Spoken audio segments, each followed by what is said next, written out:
గజం భూమి కేవలం 5,000తో 605 గజాల భూమిలో 630 స్క్వేర్ ఫీట్ సింప్లెక్స్ హౌస్ కేవలం 36 లక్షలు మాత్రమే. నమస్తే రమ్మగారు. నమస్తే జయ. ఏదైనా పెద్ద స్టోరీ చెప్తారండి? కొంచెం పెద్దది, ఒక భాగమే. అవునా? బక్క గుర్రం కథ చెప్తాం. ఓ, గుర్రం పేరు బక్క గుర్రం కానీ అది బక్కగా ఏమి ఉండదు, పేరు అలా ఉంది అంతే. పూర్వం జంబూ ద్వీపంలో తాళధ్వజం అనే ఒక నగరానికి ఒక రాజుగారు ఉండేవాడు. ఆయనకి మాధవర్మ అని ఒక కుమారుడు. పెళ్ళిడికి వచ్చాడు అబ్బాయి. ఎంత అందగతిని చూపించినా ఈ అమ్మాయి అందంగా లేదా, అమ్మాయి అందంగా లేదని పెళ్లికి మాత్రం ఒప్పుకునేవాడు కాదు. బోళ్ళు సంబంధాలు చూస్తూ ఉండేవారు, కుదరలా ఏమి.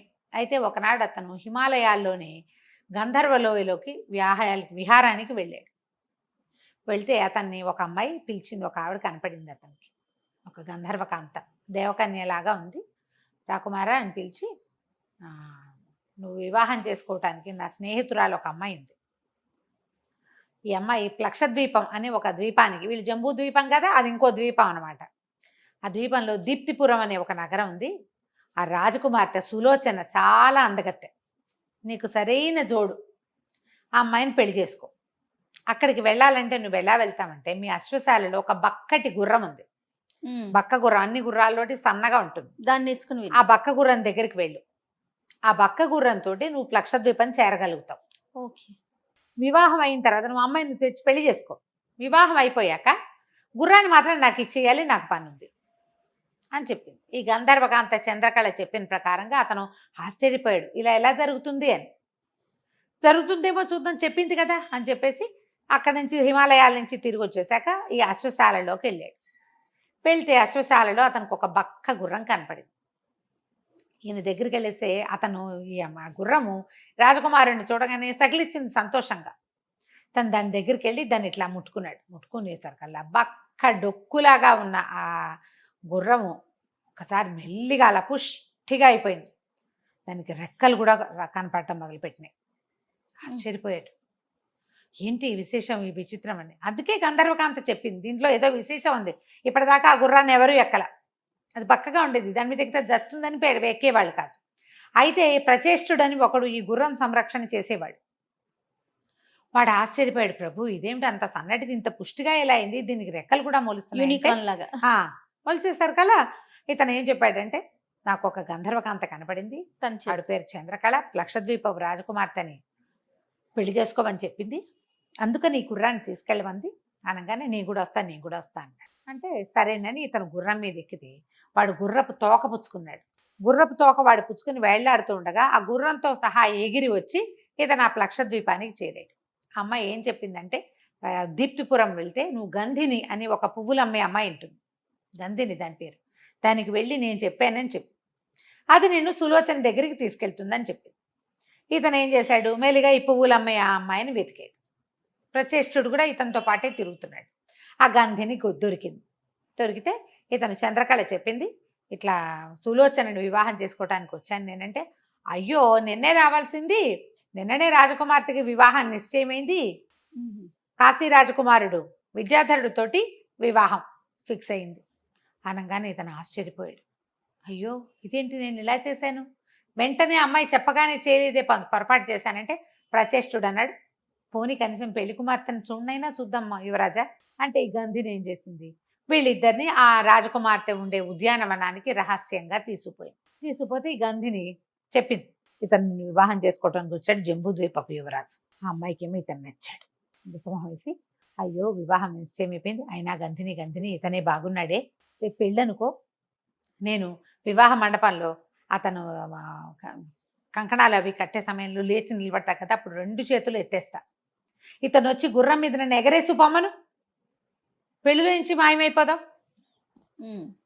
అని చెప్పేసరికల్లా ఒప్పుకున్నాడు. మాధవర్మ ఒప్పుకున్నాడు దానికి, పెళ్లిలో నుంచి ఆ అమ్మాయిని ఎత్తుకుపోవడానికి.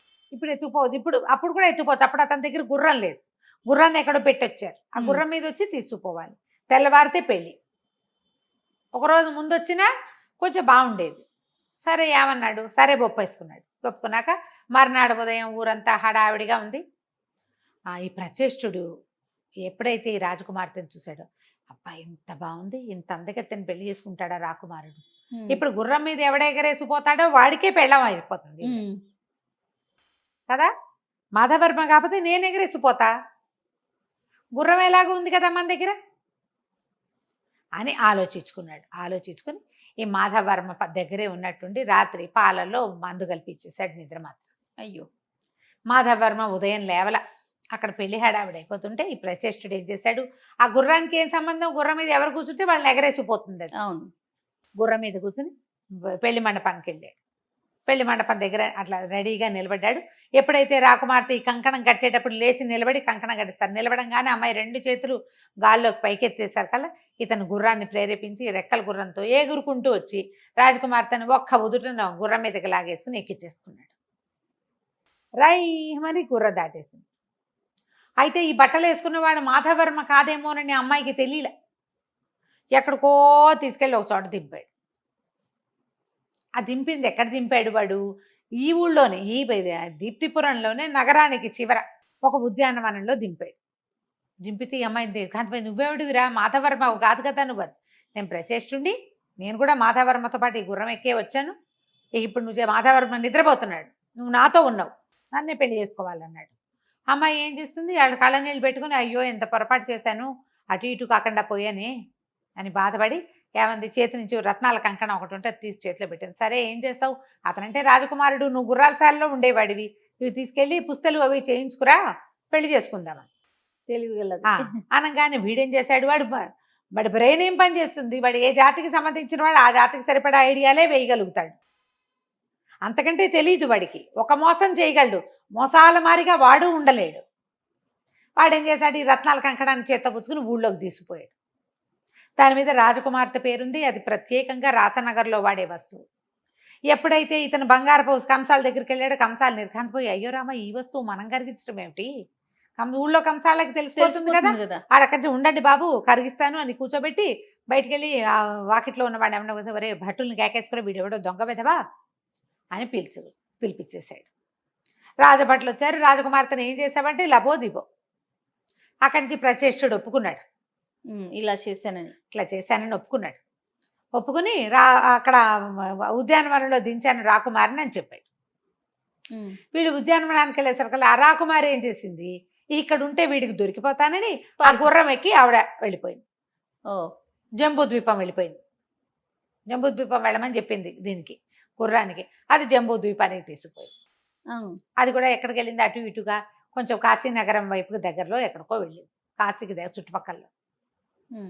ఈ లోపల ఈ మాధవర్మ ఇక్కడ ఉన్నాడు కదా, ఈ మాధవర్మ పాపం ఏం చేయాలో తెలియక రాజభవనం వైపుకి వెళ్ళి నేను ఫలానా రాజుగారి అబ్బాయినని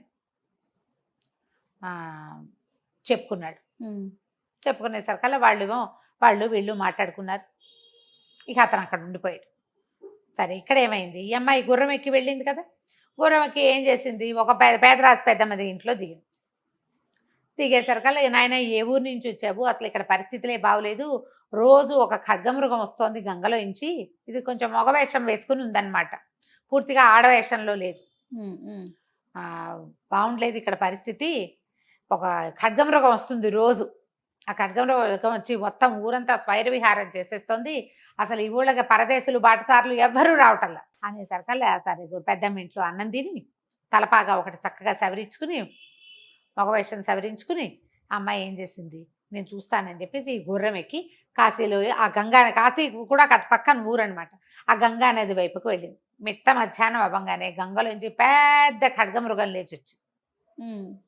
లేచి రావటం ఆశ్చర్యపోయింది, ఇదేమిటి ఇట్లా జరిగింది అని. అది చూసి ఏం చేస్తారు, గుర్రం రెక్కలది కదా, నడిచొస్తుంటే ఖడ్గమృగం గుద్దేస్తుంది, ఎగురొచ్చేదాన్ని ఖడ్గమృగం ఏం చేస్తుంది, పైనుంచి ఎగిరి వస్తూ ఈ ఖడ్గమృగాన్ని ఒక్క వేటుతోటి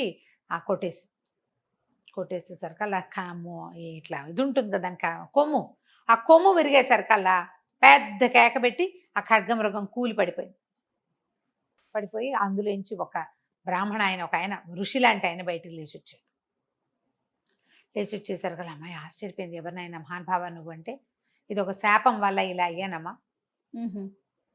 చెప్పు నీకేం కావాలి, నీ కోరిక ఏంటో చెప్పంటే, నేనేం చేయను, నేనేమో లక్షద్వీపపు రాకుమార్తెని, మాధవర్మ కోసం బయటకు వచ్చేసాను, వాడెవడో నన్ను తీసుకొచ్చి ఎక్కడో వదిలేశాడు, నేను ఇక్కడికి వచ్చానంటే, అమ్మ ఏం పర్వాలా, నువ్వు ఇక్కడే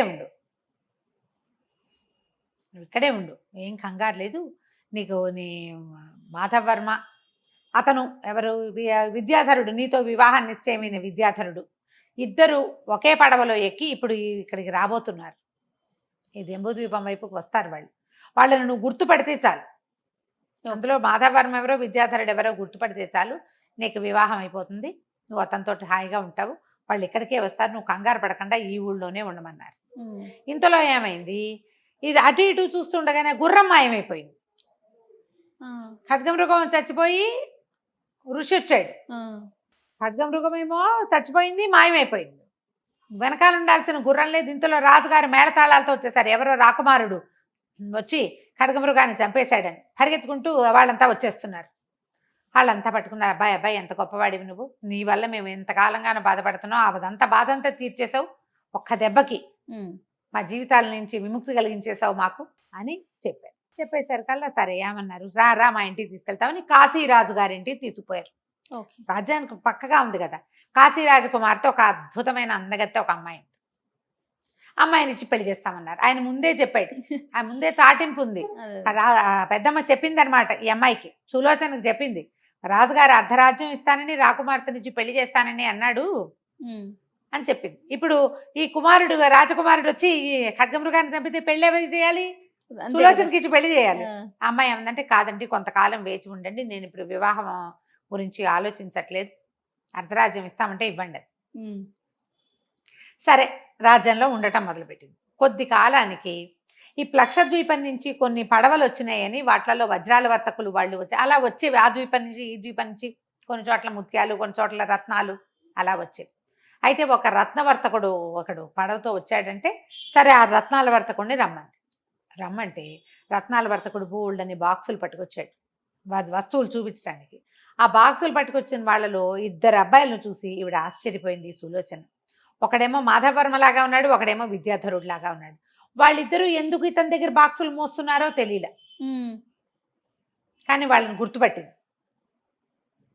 విద్యాధరుడితో ఏమో పెళ్లి తప్పిపోయింది కదా. అవును.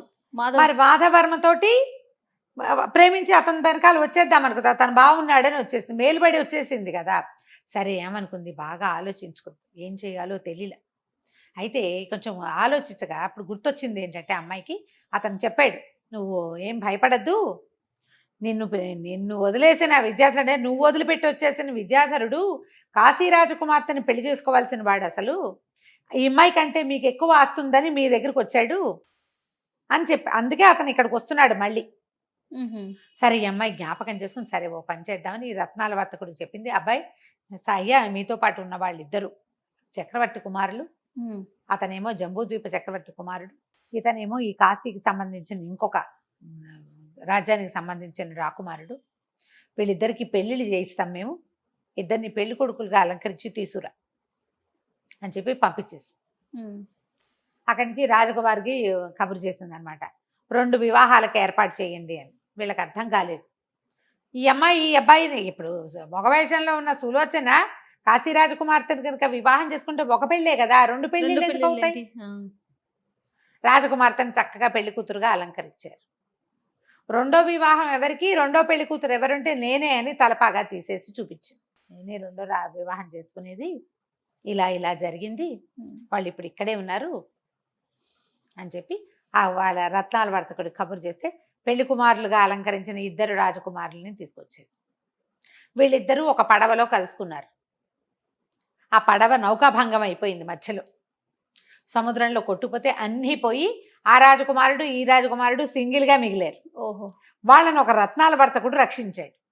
అతని దగ్గర సహాయకారులుగా ఉంటామని ఒప్పుకున్నారు. తమ ఇల్లు చేరడానికి వాళ్ళకి ఇంకో దారి లేదు. అదే అక్కడికి వచ్చి చూసేసరికి ఈ అమ్మాయి సులోచనని చూసి ఆశ్చర్యపోయాడు. ఎట్లా వచ్చావు, నా గుర్రమేది అన్నాడు. ఏమో అది ఎలా మాయమైపోయిందో తెలీదు, ఎలాగో మాయమైపోయింది. ముందు వివాహం చేసుకున్నట్టే అంటే ఏమన్నాడు, ఆ గుర్రాన్ని వివాహం చేసుకునే సమయం వివాహం అయ్యాక చంద్రకళ తనకు అప్పచెప్పమంది, అది ఇప్పుడు నా చేతిలో నుంచి వెళ్ళిపోయింది. ఇప్పుడు ఎలాగా అంటే ఇలా వివాహం అవటం ఏమిటి, ఆ చంద్రకళ వచ్చింది. ఆవిడతో పాటు ఒక మహాద్భుతంగా ఉన్న ఒక ఆయన కూడా వచ్చాడు. ఆవిడేమో గంధర్వకాంత, ఆయన ఏదో గంధర్వ పురుషుడుగా ఉన్నాడు. ఆవిడ నవ్వుతూ చెప్పింది, ఇదిగో నీ బక్క గుర్రం అని అనగానే ఇదేమిటి, ఏం జరిగింది అంటే, మేము గంధర్వులము, ఒకనాడు మేమిద్దరం కలిసి వ్యాఖ్యాలకు వెళ్తుంటే బాగా నవ్వుకుంటున్నాము. పక్కన ఒక ఋషి ఒక ఆయన తపస్సు చేసుకుంటున్నాడు. నేను విపరీతంగా నవ్వాను. చంద్రకళ ఉషు తపస్సులు ఉన్నారని అన్నది, కానీ నేను వినకుండా నవ్వుతూనే ఉన్నాను. నా నవ్వు వినేసరికల్లా తపస్సు చేసుకుంటున్న ఋషి, గుర్రంలా సకిలిస్తావేమిట్రా, ఇట్లా ఆ సకిలింపు ఏమిటి, ఆ నవ్వేమిటి, గుర్రంలా మారిపోమని తెప్పించాడు. నేను కూడా ఊరుకోలేదు. తపస్వి అయ్యుండి నువ్వు ఖడ్గమృగంలాగా ఈ పొడిచే గుణం ఏంటి నీకు, ఎవరో నవ్వారు నువ్వు ఊరుకోవా, నువ్వు కూడా ఖడ్గమృగాన్ని అయిపోమని చెప్పించాను. ఆయనేమో మృగం అయిపోయాడు, నేనేమో గుర్రం అయిపోయాను. నేను దేవయోనిని, నా మీద ఎవరు ఎక్కకుండా ఉండటం కోసం నేను బక్కవాడిగా ఉండిపోయాను. మేమిద్దరం ఒకళ్ళనొకళ్ళు మళ్ళీ కలుసుకోవాలంటే ఎవరైనా ఈ ఖడ్గమృగాన్ని సమర్చాలి నా మీద ఎక్కి. అది శాప విమోచనంగా పెట్టుకున్నాము. అందుకని నేను ఇలాగా జంబూద్వీపంలో బక్క గుర్రంగా పుట్టానని చెప్పాడు. ఆ గుర్రం ఇప్పుడు ఎప్పుడైతే ఖడ్గమృగం కొమ్ము విరిగి చనిపోయి ఋషి బయటకు వచ్చాడో, ఈ గుర్రానికి శాప విమోచనపై గంధర్వ పురుషుడు కూడా వెళ్ళిపోయాడు. ఓకే. కాశీ రాజకుమార్తె విద్యాధరుణ్ణి పెళ్లి చేసుకుంది. ప్రీవియస్ ముందు వాళ్ళ పెళ్లి కుదిరి ఉంది. ఆ ప్రకారం వాళ్ళ పెళ్లి అయిపోయింది. మన మాధవ్ వర్మ, ఈ సులోచన ఇద్దరు పెళ్లి చేసుకున్నారు. ఆ లక్షద్వీపానికి, జబ్బు ద్వీపానికి, అన్ని చోట్లకి కబుర్లు వెళ్ళినాయి. తర్వాత వీళ్ళు హాయిగా ఉన్నారు. రైట్. నమస్తే. నమస్తే.